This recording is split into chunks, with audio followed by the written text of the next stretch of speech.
just 7 years old when it happened, but I can still vividly remember hearing the news that Donald Campbell had been killed on Coniston Water, attempting to lift his own water speed record above 300 miles an hour.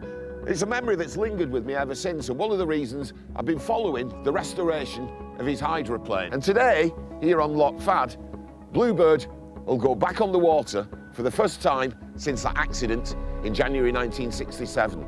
It's a day that I, and many others, thought we'd never see. Before Bluebird goes out on the water, a safety team of rescue divers has to check that all's well. And lakeside is Gina, the daughter of Donald Campbell. I think the biggest word is pride. Pride in the workmanship, pride in my father's achievements, and pride in what we're all going to see here today. She looks out of this world already. None of this could have happened without Bill Smith's team of volunteers, engineers and enthusiasts. Bill, many people will be wondering why we're at Loch Fad on the Isle of Bute and not at Coniston, where Campbell, of course, set 4 world records. When the time came to do the crew training exercise, the Isle of Bute, the community and the Mount Stewart Trust were able to facilitate this event in 7 months. Bluebird's historic return has already hit a snag.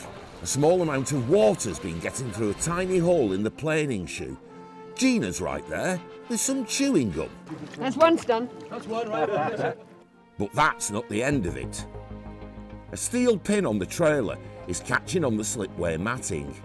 With the offending part removed, Bluebird is moved out onto the loch.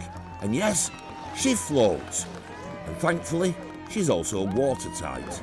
Oh, Dad, I wish you were here to see this for yourself. Only someone like you, bloody-minded, difficult, argumentative, could make this happen. I love him. I said so, Steve. Well done.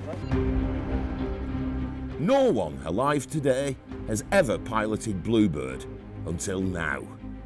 Stuart Campbell and Ted Walsh will take it in turns to be in the hot seat.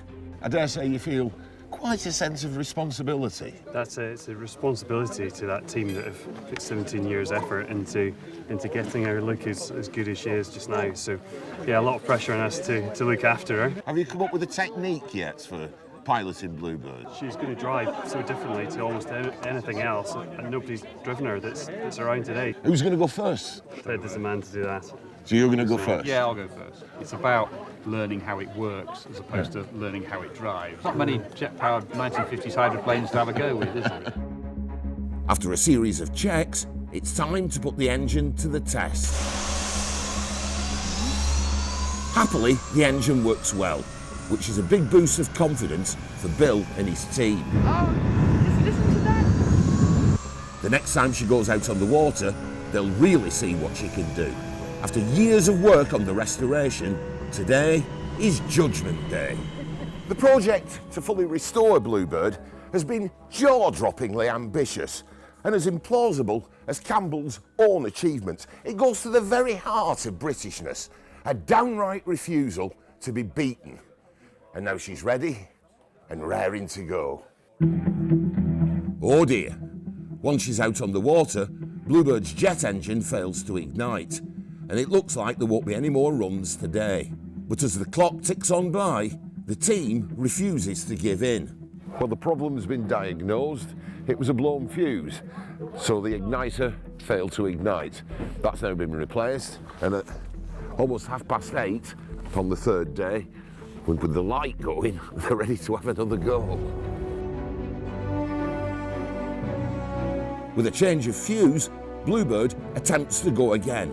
And this time, she fires up and is ready to go.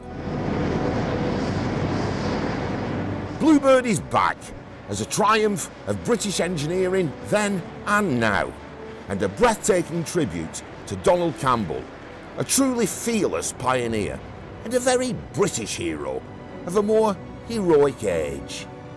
Seeing her yesterday and today, she's too young to go and sit in a crusty old museum. At 64 years of age, she's still turning heads, isn't she? They say the same about me.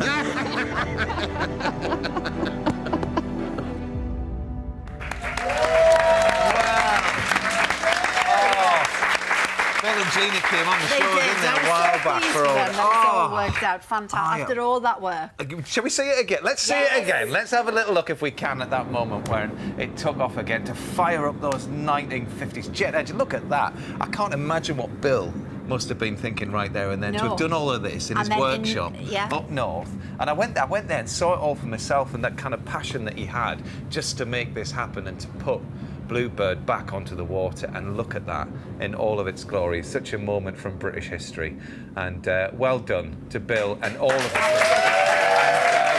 Like you say, Gina, gosh, my word, is to see that happen. Oh yeah, absolutely. Quite emotional.